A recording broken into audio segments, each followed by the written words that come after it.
Hello, welcome back to my channel simply Sangeeta. শুরু করছে নতুন দিনে নতুন একটা ব্লগ। আজকে যদিও এখন সকাল নয়, এখন হচ্ছে সন্ধে 6টা। তো এখন থেকে আমি আমার ব্লগটা শুরু করলাম। রেডি হয়ে নিয়েছি, একটু বেরোবো। ছানাটাকে নিয়ে যাব না, ছানাটা থাক ও দাদু ঠাকুমার কাছে। আমরা একটু বেরোবো, কারণ বাইরের ওয়েদারটাও খুব একটা জুতের না, আর আমরা বাইকে বেরোবো ঠিক করেছি, তার জন্য ছানাটাকে রেখেই যাব। তো চলো, আমি একদম রেডি, এবারে বেরোবো। কোথায় যাব না যাবো সবটা বলবো, সঙ্গে থাকো, সাথে থাকো, জুড়ে থাকো।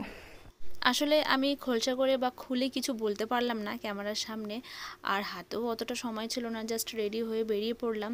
আসলে আমরা কোথায় যাচ্ছি, কেন যাচ্ছি, এটাই আর কি। তো ভাবলাম ঠিক আছে বেরিয়ে পড়ি, তারপর নয় আস্তে আস্তে সবটা খুলে বলবো তোমাদেরকে।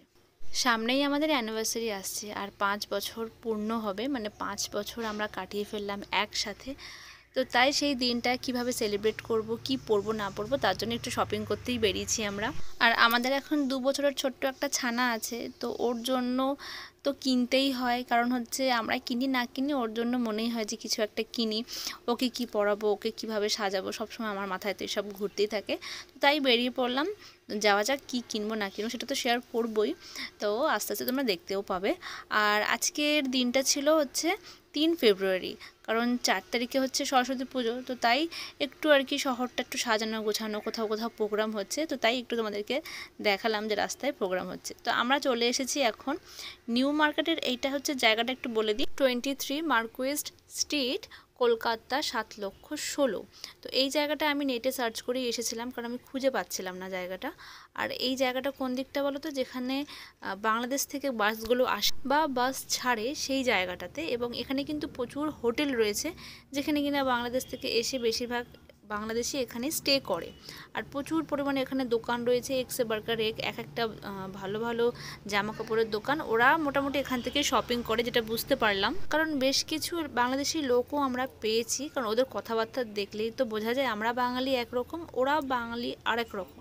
তো কথাতে বোঝা যায় যে এরা বাংলাদেশি কিনা। আমরা এখন যে শপটার দিকে এগিয়ে যাচ্ছি এটা হচ্ছে কটন গ্যালারি, এবং এখানে নামার পরেই সিদ্ধান্ত নিলাম যে আগেই আমাদের ছানার জন্যই আগে জিনিসটা কিনবো, ওর জন্য কিনবো, তারপরে আমাদের। যদিও আমাদের অ্যানিভার্সারি আমাদেরই আগে কেনার কথা, কিন্তু যেহেতু আমাদের মধ্যে এখন আমাদের বেবি হচ্ছে সবার আগে, মানে আমাদের বাচ্চা, তো তার জন্যই সব সময় আমরা ভাবি যে ওর জন্য কি কিনবো, ওকে কি পরাবো। স্পেশাল ডে আমাদের হলেও ওকেই আমরা বেশিরভাগ স্পেশাল করেই রাখি, বেশিরভাগ না সব সময়ের জন্য। তো চলো ভেতরে যাওয়া যাক, দেখি আমাদের ছোট্ট ছানার জন্য কি পছন্দ হয় বা কি আমরা ওর জন্য কিনি। नहीं 20% के बाद जो आएगा वो फिक्स प्राइस आएगा आपको सर, कि हम लोग तो 20% दे रहे हैं ना। नहीं नहीं এটা খুব এটা তোলো, এটা चोखे ले गए थे प्रथम में। কিন্তু এটা ওটাও ভালো লাগছে, এটা খুব গর্জিয়াস। এটা রেটটা इसका 1500 है ना, ये 1500 এর 15% ডিসকাউন্ট হয়ে। हाँ, दे दीजिए। ওইটা এটা দেখতে না একবার, কোনটা? এই ডাল রেটটা এই আলাদা। আচ্ছা এটা এইটার বলছি, এটা না, এটা একটু সোভার। কোনটা সোবার? এইটা হ্যাঁ তার জন্যই বলছি। Sober colour. इसका प्राइस कितना है? বাচ্চা তো ये वही सेम है। এইটা আবার এত সুন্দর লাগছে কাঁচটা। এটা ক্যান ক্যান দেওয়া। এটা দেখো কাঁচটা, দেখো চিকচিক করছে। এগুলো উঠে যাবে, ওগুলো উঠুক, বাচ্চা তো। কিন্তু এখনই উঠে যাচ্ছে। আরে হবে, এটা উঠবে না, এটা এক্সট্রা আছে না, ওটা উঠবে। একটা অন্য নিয়ে নেবো ভাবছি, আরো একটা নেবে?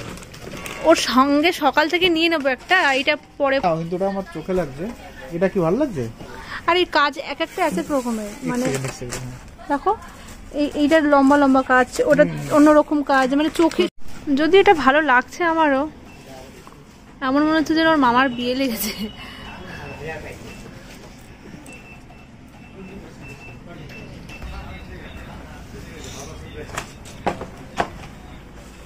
এটার ওড়না আছে নাকি?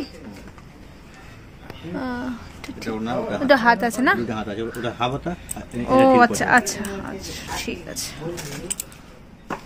তো ঢুকেই প্রথমেই পরীর বাবা বললো যে পরীর জন্য সুন্দর একটা লেহেঙ্গা কেনা হবে, লেহেঙ্গা বলো বা ঘাগরা বলো, ছোট মানুষের জন্য একটা ছোট্ট একটা ঘাগরা কেনা হবে বা একটা লেহেঙ্গা কেনা হবে। তো বললাম ঠিক আছে। তো অনেকগুলো লেহেঙ্গা দেখার পরে ফাইনালি যেটা দেখলে হোয়াইট কালার উপর প্যাকিং করা হচ্ছিলো, আমি জিজ্ঞেস করছিলাম, ওটাই আমরা চুজ করলাম এবং ওটাই আমরা নিলাম, কারণ ওই কাপড়টা খুব সফট ছিল। আর তার মাঝখানে তো অনেকগুলো পছন্দ করা হয়েছিল, অনেকগুলো ভালোও লেগে গেছিলো, কিন্তু ওই 2 বছরের বাচ্চা ক্যারি করতে পারবে কি না, ওই মোটা কাপড়টা নিতে পারবে কি না, স্কিন আর কি। তো সেই সব ভেবেই আমরা সফট কাপড়ের একটা সুন্দর বেছে নিলাম। তারপরে চলে এলাম নিউ মার্কেটে। আমরা এখন দাঁড়িয়ে আছি সিরাম মার্কেটের সামনে।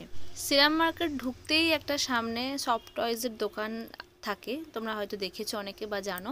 তো ওখান থেকে 2টো সফট টয়েস নিয়ে নিলাম পরীর জন্য, কারণ ও খুব ভালোবাসে এগুলো। আমি ওকে দিয়েও ও খেলতেও মজা পায়, এগুলোকে ওয়াশ করতেও খুব আর কি সহজ আর কি, ওয়াশিং মেশিনে দিয়ে দাও বা হাতে কেচে দাও।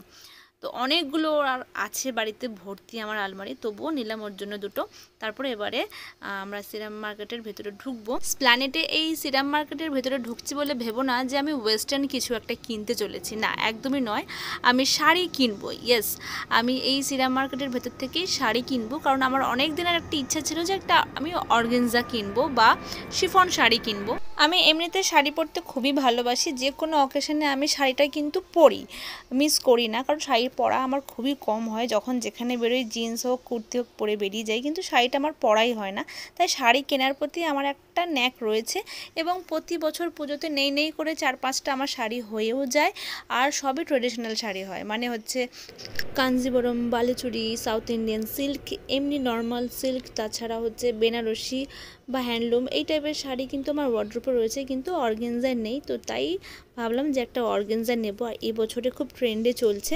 প্রথমত আমার মেন আর কি ইচ্ছা ছিল যে আমি একটা জ্যাকেট শাড়ি কিনবো শিফনের, বাট সেটা পাইনি। তো তাই আমি অর্গানজায় চলে গেলাম এবং এখান থেকে আমি বেশ কিছু অর্গানজা দেখলাম, কপি বা অরিজিনাল সব রকমই দেখলাম। অরিজিনালের বেশি দাম আর কপির অনেকটাই কম। তো আমি একটা কপি নিলাম, তাও আমার 5,000 টাকা মতন পড়েছে। তো দেখাবো সেটা কীরকম কি হয়েছে না হয়েছে। আর এই টাইপের শাড়ি কিনতে হলে এই জ্যাকেট শাড়ি, মানে শাড়ির উপর একটা জ্যাকেট টাইপের থাকবে, বা শিফন শাড়ি বা এইরকম টাইপের অর্গানজা টাইপের শাড়ি যদি কিনতে হয়, এই নিউ মার্কেট এলাকায় কিন্তু প্রচুর দোকান রয়েছে, একটু খুঁজে বার্গেনিং করে নিলে কিন্তু সুন্দর পাওয়া যায়। এছাড়াও রাম মন্দিরের সামনে একটা সুন্দর দোকান আছে অপোজিটে, তো সেখানেও যেতে পারতাম, বাট ওখানে একটু দামটা একটু হাই, বার্গেনিং করা যায় না বলে ওখানে যাইনি।